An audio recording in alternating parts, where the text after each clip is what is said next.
La caja de Pandora. Golpe al mercado de la cocaína. Existe una geografía del narcotráfico como negocio de empresas criminales que operan como verdaderas transnacionales. Una geografía que está relacionada con la economía del delito, los mercados y la operatividad del negocio. El narcotráfico como empresa se ve favorecido por la existencia de una infraestructura carretera, de aeropuertos, lo que permite establecer rutas de trasiego. Resultan determinantes para el negocio y su expansión de mercados, cercos de protección política y policíaca. Por ello, en el contexto de los recientes decomisos de cocaína en la Ciudad de México, vale preguntar, ¿de dónde venía la droga decomisada? ¿Cuál era su destino? A los decomisos de Villacuapa y Narvarte, a los de la volcadura de una camioneta de doble fondo en el circuito interior y de la que se transportaba en un lujoso auto que circulaba por la avenida Presidente Mazarik, habría que agregar el realizado en Nezahualcóyotl. Por las cantidades decomisadas, por su costo y su presumible impacto en el mercado, estos decomisos pueden ser considerados golpes históricos al negocio del narcotráfico.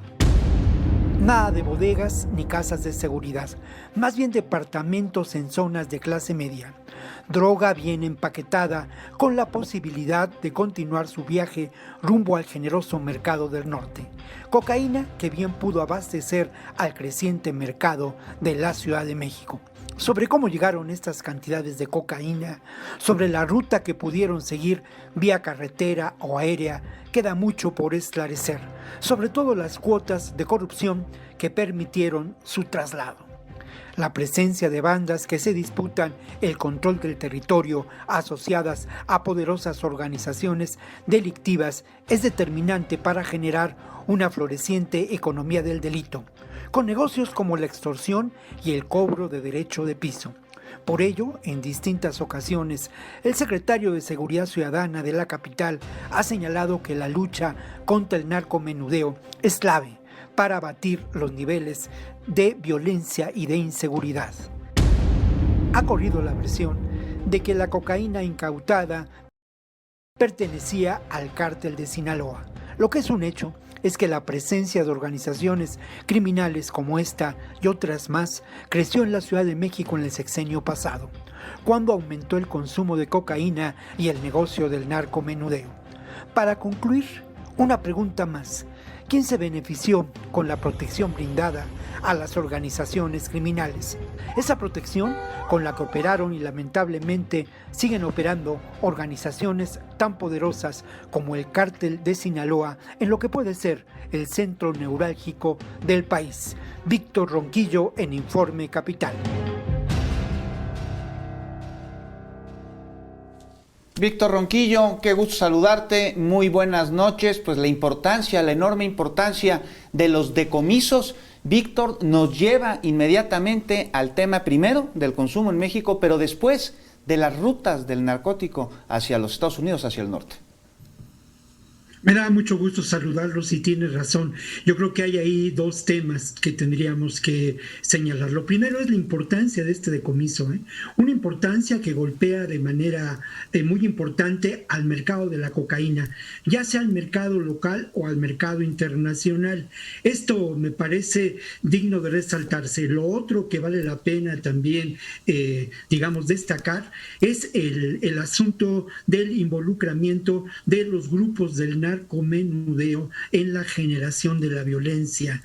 No porque las drogas en sí mismas generen la violencia, sino porque estas pandillas, estas bandas, además con fuertes vinculaciones con grupos organizados, con bandas tan poderosas como el Cártel de Sinaloa o el Cártel Jalisco Nueva Generación, de alguna manera establecen lo que podemos considerar la economía del delito. Y en la economía del delito caben muchos negocios, como la extorsión, como el cobro de piso, como la trata de personas. Entonces, estos decomisos tienen de alguna manera dos temas de relevancia, dos temas de enorme importancia. Por una parte, el golpe al mercado, y por otro lado, el que de alguna manera con ello se abate en cierto modo la generación de la violencia. No podemos olvidar lo que ocurría en el sexenio pasado, donde precisamente la disputa del control del territorio generaba una suerte constante de ejecuciones en la Ciudad de México y en el Valle de México por completo. Querido Víctor, ¿qué se puede decir de las rutas de esta cocaína que aquí fue decomisada? ¿De dónde venían, hacia dónde? ¿Qué podemos decir de eso? Y haces un muy buen análisis, de hecho, de los decomisos y los lugares en los que se hacen estos decomisos. No hay casas de seguridad, estamos hablando de otro perfil. ¿Eso también de qué nos habla, Víctor? Bueno, nos habla precisamente de cómo estas organizaciones criminales, que además hay que ver también como un negocio muy importante a nivel transnacional, pues constantemente cambian sus formas de operación. En este caso no nos encontramos con bodegas, ¿no?, ni con casas de seguridad, sino encontramos estos departamentos, pero encontramos fuertes cantidades de cocaína guardada en estos lugares, y seguramente para quizá el mercado de la Ciudad de México, que es un mercado creciente. La Ciudad de México lamentablemente es la segunda ciudad en la que se consume cocaína, según datos del CONADIC, o para el mercado transnacional. Y en este caso, bueno, las rutas de la cocaína vienen del sur al norte, vienen por vía terrestre, vienen por vía aérea, vienen por vía también marítima. Estas rutas sin duda generan una enorme corrupción y también generan mucha violencia. En ocasiones el control de estas rutas es determinante para los eventos que conocemos también de ejecuciones. Quien controla las rutas controla de alguna manera el trasiego y controla el mercado. Esto hay que destacarlo. ¿Qué organización criminal es capaz de trasladar cocaína desde la zona andina, donde ha aumentado el cultivo de cocaína en los últimos años? ¿Qué organizaciones criminales son capaces de hacer esto? Bueno, pues en México lamentablemente existen varias de ellas. Se ha divulgado que la cocaína que se decomisó, y esta es una de las versiones que existe, pertenecía al cártel de Sinaloa. Es muy posible que así sea, dado el perfil de las personas que han sido capturadas en el resguardo de esta droga. Víctor, finalmente la pregunta que formulas, nos queda un minuto, pero la que todos nos formulamos y siempre lo hacemos: ¿qué pasa con estas rutas y con este narcótico, con las drogas, una vez cruzando las fronteras? Porque parece que se distribuye sola, ¿no? Eso es muy importante, Juan. Sin duda hay rutas de narcotráfico también del otro lado de la frontera, y hay también fuertes niveles de corrupción de ese lado de la frontera. Por otro lado, lamentablemente, los muertos los ponemos nosotros, los ponemos nuestros países del y sur. las armas las ponen ellos, Víctor.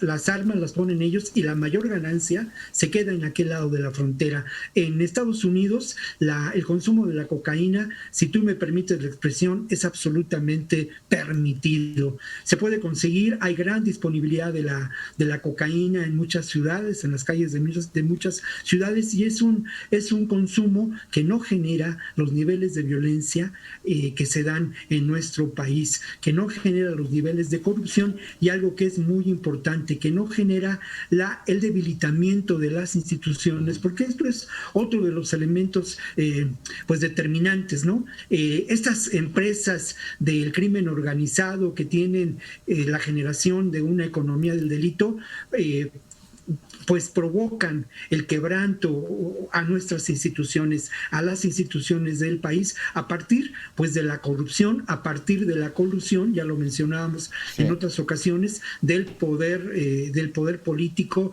en la fundación. Es una expresión difícil, pero de verdaderos imperios criminales, como ocurre en algunos estados del norte de nuestro país, o como ha ocurrido. Víctor, muchísimas gracias por habernos acompañado y nos vemos el próximo viernes. Estamos en contacto el próximo viernes, y pues me da mucho gusto saludarlos, y como siempre, pues un saludo al staff y a los colegas de producción allá de Capital 21. Un abrazo, Víctor. Muy buenas noches. Gracias.